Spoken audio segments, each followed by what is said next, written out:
तो आप लोगों के लिए optical instrument simple microscope ray optics class 12th। Please बच्चों वीडियो को ज़रूर वॉच कीजिएगा।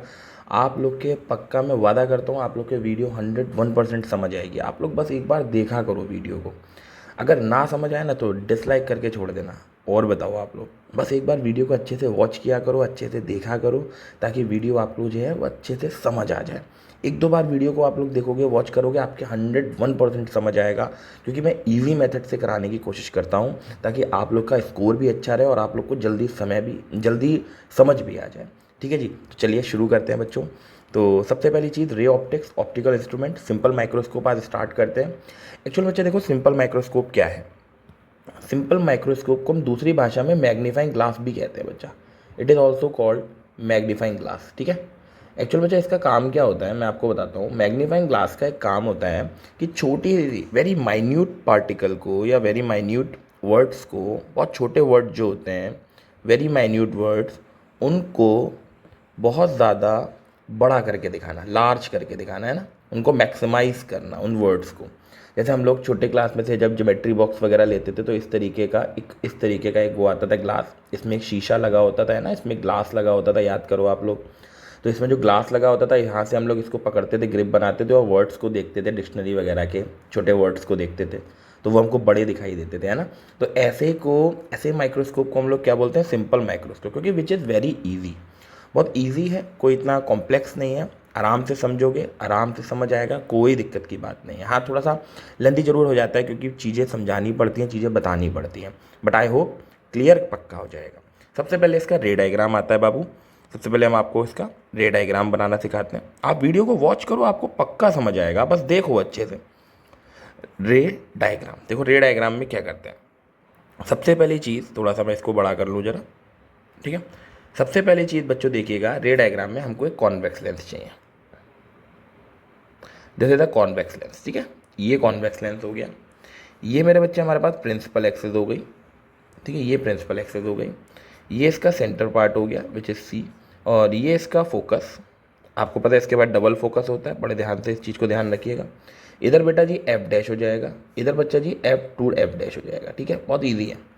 सबसे पहला काम क्या होगा, हमको ऑब्जेक्ट को कहाँ रखना है। सबसे पहली चीज़ यही आती है कि हम लोग को ये पता होना चाहिए कि ऑब्जेक्ट कहाँ रखना है।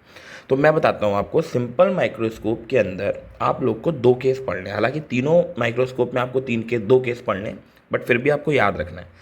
पहला केस आपको याद रखना है एट डिस्टिंक्ट विजन। आपको ऑब्जेक्ट वहाँ रखना है ताकि जो आपको इमेज मिले वो डिस्टिंक्ट विजन पे मिले। अब डिस्टिंक्ट विजन का क्या तात्पर्य होता है, तो डिस्टिंक्ट विजन का मतलब अगर आप समझते हैं तो डिस्टिंक्ट विजन का मतलब होता है नियरली 25 सेंटीमीटर। बच्चों याद रखा करो, यदि आप अपने आँखों से लगभग 25 सेंटीमीटर, यानी कि जैसे मान लो ये आपकी आईज है और लगभग इससे अगर आप 25 सेंटीमीटर डिस्टेंस पर ऑब्जेक्ट रखते हैं तो आपको ज़्यादा फोर्स नहीं लगाना पड़ेगा अपनी आई से ऑब्जेक्ट को देखने के लिए। लेकिन जैसे जैसे आप हल्का हल्का आगे आते जाएंगे वैसे वैसे आप देखेंगे आपके सर में थोड़ा सा दर्द होने लगेगा। समझ रहे ना बात को। इसलिए इसको हम लोग नियर पॉइंट बोलते हैं। कौन सा पॉइंट बोलते हैं बच्चा जी, नियर पॉइंट बोलते हैं। तो हमें यहीं पर ही सबसे पहले इमेज बनानी होती है, ठीक है। तो इसके लिए बच्चों हमेशा याद रखना आप लोग ऑब्जेक्ट को प्लेस करना फोकस और सेंटर के बीच में। तो फोकस और सेंटर के बीच में यहाँ पे आप रख सकते हैं ऑब्जेक्ट, ठीक है। अब आपको पता है सबसे पहले जानी है पैरेलल, फिर पास होनी है फोकस से, ये चीज़ें सब पता है, कोई दिक्कत की बात नहीं है।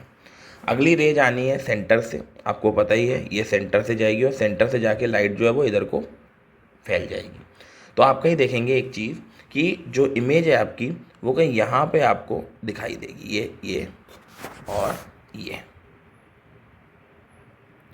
यहाँ पे आपको कहीं बेटा जी ये आपको यहाँ पे कहीं इमेज दिखाई देगी। बड़े ध्यान से समझिएगा, ठीक है। ये आपको बच्चा जी इमेज दिखाई देगी, ध्यान से देखिए। This is A and B, इसको बोलते हैं बच्चा जी ए डैश एंड इसको बोलेंगे हम लोग बी डैश। ये हमारी इमेज बन गई, ठीक है जी, ध्यान से समझिएगा। अब बच्चा एक चीज़ देखो, सबसे पहले जहाँ आपने ऑब्जेक्ट रखा है उसको क्या बोलेंगे यू, जहाँ आपने एफ डैश रखा है मतलब फोकस है उसका, उसको क्या बोलेंगे फोकल लेंथ। ये सारी चीज़ें मैं प्रीवियस वीडियोस में समझा चुका हूँ, एक बार वीडियो देखोगे बच्चा तो ज़रूर समझ आएगा। यहाँ से लेके यहाँ तक ये वी हो गया बच्चा, ठीक है, ये हो गया वी। ठीक है। बड़े बड़े चैनल्स अच्छा सिखाते हैं, मानता हूँ मैं, लेकिन थोड़ा सा लेंथी वीडियोस होती हैं। आप लोग हमारी वीडियोस को देखो, थोड़ा वॉच करो, कम टाइम में अच्छा समझाने की कोशिश करूँगा, ज़्यादा से ज़्यादा समझाने की कोशिश करूँगा। ठीक है, तो ये हो गया बच्चा हमारे पास, which is V, F and U. ठीक है, तो अब हम सबसे पहली चीज़ ये देखते हैं कि इमेज कैसी मिली। अब आप ध्यान से देखो, ये आपका ऑब्जेक्ट था बाबू, तो अब ये देखो ये इमेज है बाबू, ध्यान से देखो, आप खुद देखो, इमेज साइज, ऑब्जेक्ट साइज देखो और एक बार इमेज साइज देखो, है ना, कितना छोटू सा ऑब्जेक्ट और कितनी बड़ी सी इमेज। दैट्स वाई बच्चों इसको हम लोग मैग्नीफाइंग ग्लास कहते हैं। आई होप ये चीज़ तो क्लियर हुई होगी। अब बेटा इसमें दो एंगल हम लोग को बनाने होते हैं। ठीक है, एक को बोलते हैं बच्चा बीटा और एक को बोलते हैं अल्फा। देखो बेटा बीटा क्या होता है, सबसे पहली चीज़ बेटा, बीटा वो होता है जो इमेज के साथ एंगल फॉर्म्ड होता है, याद रखो। ठीक है, बीटा वो होता है जो एंगल फॉर्म्ड होता है by the image, angle formed by image. ठीक है, बहुत ध्यान से सुनना क्योंकि कुछ चीज़ें हैं जो थोड़ी सी अच्छी हैं इसमें। ठीक है, बाय द इमेज। और जो अल्फा होता है बच्चा, वो होता है angle formed by the object. ठीक है, बाय दी ऑब्जेक्ट, ध्यान रखना इस चीज़ के लिए। ठीक है, बाय दी ऑब्जेक्ट, इसे हमें हटाओ, कोई दिक्कत तो नहीं बच्चों। ठीक है जी, अब शुरू करते हैं आगे की चीज़ कि अल्फा और बीटा यहाँ पर कहाँ है। देखिएगा, सबसे पहले ये इमेज बनी है हमारे पास, ये वाली इमेज बनी है, ये इसका सेंटर है, तो ये वाला जो एंगल बना बेटा, दिस एंगल इज व्हाट बच्चा, बीटा। ठीक है, अब मैं आपको एक चीज़ बताता हूँ, आप जहाँ से बच्चा इमेज का एंगल कंसीडर कर रहे हो ना, उसी रेफरेंस ऑफ पॉइंट पे ऑब्जेक्ट को कंसीडर कर लेना। बस ये चीज़ तीनों में ध्यान रखना है आपको। ठीक है, मतलब ये ऑब्जेक्ट यहाँ ना लेके आप समझना ऑब्जेक्ट यहाँ पे है कहीं। ठीक है, ये चीज़ आपको ध्यान रखनी है, ऑब्जेक्ट यहाँ पे है, ये दिस इज ऑब्जेक्ट, इसको आप नाम दे सकते हो एम, कोई दिक्कत की बात नहीं। ठीक है, अब आप ध्यान से देखो, ये जो एंगल बनेगा इसके साथ ये वाला एंगल, दिस इज व्हाट बच्चा, दिस इज अल्फा, इसको आपको ध्यान रखना है। अल्फा और बीटा समझ लिया तो समझ लो सिंपल माइक्रोस्कोप ऑलमोस्ट खत्म हो गया। ठीक है, तो ध्यान से देखिएगा, आप हम सबसे पहले आपको मैग्नीफिकेशन निकालना सिखाते हैं। आपको ध्यान रखना है मैग्नीफिकेशन क्या होता है। देखो मैग्नीफिकेशन किसी भी लेंस का होता है, वो होता है बीटा अपॉन अल्फा, ये हमेशा ध्यान रखा करो, क्या होता है, बीटा अपॉन अल्फा। अबे बीटा जो होता है वो नियरली इक्वल होता है 10 बीटा के, और जो अल्फा होता है which is nearly equals to 10 alpha, ये चीज़ आपको ध्यान रखनी है। अब आप इसका मतलब मैग्नीफिकेशन निकाल सकते हो, which is 10 beta upon 10 alpha. ठीक है ना बच्चा, ये हो गया। 10 बीटा निकाल लो जरा, आपको पता ही है परपेंडिकुलर अपॉन कितना, बेस, तो 10 बीटा में परपेंडिकुलर हो गया ए डैश बी डैश, है ना जी, ए डैश बी डैश, और बेस हो गया मेरे बच्चे ये बी डैश सी। ठीक है, बी डैश सी। ऐसे बेटा 10 अल्फा निकाल लो, 10 अल्फा हो जाएगा आपका एम बी डैश, ये परपेंडिकुलर हो गया एम बी डैश, तो which is M B dash, और ये चीज़ सेम रहेगी which is B dash C. ये वैल्यू यहाँ रखिए, magnification is equals to which is A dash B dash divided by B dash C upon M B dash divided by B dash C. आपको पता है B dash C से B dash C cancel, तो magnification कितना बचा, this is A dash B dash upon में M B dash. ठीक है, इक्वेशन कौन सी हो गई बच्चा जी, ये 1, है ना। आप ध्यान से देखो ए डैश बी डैश क्या है, आप ध्यान से देखना, ए डैश बी डैश क्या है, this is the size of image. आप ध्यान से देखो, this is size of image, M is equals to this is size of image, ये इमेज का साइज है, बहुत बढ़िया बात। एंड अपॉन में अगर आप ध्यान से देखो, this is size of object, this is size of object, इसको ध्यान रखिएगा, ये साइज ऑफ ऑब्जेक्ट है। अब बेटा हमको दो ट्रायंगल को सिमिलर करना है, बहुत ध्यान से देखना ट्रायंगल कौन से सिमिलर होंगे। वैसे तो आपको दिख ही रहे हैं सिमिलर ट्रायंगल होंगे, ये वाले, रे डायग्राम पे फोकस करना बस, ये वाले, एंड मेरे बच्चे ये वाले, ये। ठीक है, ये वाले ट्रायंगल को मैं डार्क कर रहा हूँ थोड़ा सा। ठीक है, ये दोनों ट्रायंगल को हम लोग क्या करेंगे आप, सिमिलर। तो देखिएगा बच्चा, in triangle A dash B dash C similar to triangle A B, है ना, ए बी है ना, यस, ए बी सी। ठीक है बच्चा, ए बी सी सिमिलर है, तो A dash B dash upon मेरे बच्चे A B is equals to B dash C upon में B C. A dash B dash तो ठीक है, ए बी को हम क्या लिख सकते हैं, ज़रा ध्यान से देखना, ये ए बी है और ये एम एन है ना, अब ध्यान से देखो, ये वाली चीज़ और ये वाली चीज़ लगभग लगभग कैसी हैं, सेम। तो हम इसको ए बी को लिख सकते हैं एम बी डैश बराबर बी डैश सी अपॉन में बी सी। बहुत बढ़िया बात। अब आप एक चीज़ नोटिस करिए, ये वाली चीज़ को हम क्या लिख सकते हैं, सीधे मैग्नीफिकेशन, क्योंकि ये मैग्नीफिकेशन के बराबर है। आप ध्यान से देखो, तो यहाँ पर आ गया हमारे पास एम, तो एम इज इक्वल्स टू आ गया बी डैश सी अपॉन में बी सी। अब जरा देखिए बी डैश सी क्या है, B dash C which is V, this is यहाँ पे क्या बनी है ऑब्जेक्ट, तो दिस इज माइनस का वी, और अपॉन में बी सी क्या है, ध्यान से देखिएगा B C this is U, minus का कितना यू, तो ये हो गया माइनस का यू, माइनस से माइनस, तो मैग्नीफिकेशन कितना आया विच इज़ वी अपॉन कितना मेरे बच्चे यू। ध्यान से देखिएगा, बड़े आराम से समझ आ गया ये चीज़। ठीक है जी। अब हम लोग एक फॉर्मूला जानते हैं विच इज़ लेंस फॉर्मूला, बहुत अच्छे से lens formula, lens formula, lens formula क्या होता है, 1/f is equals to 1/v minus 1/u, v से मल्टीप्लाई कर दो both side multiply by both side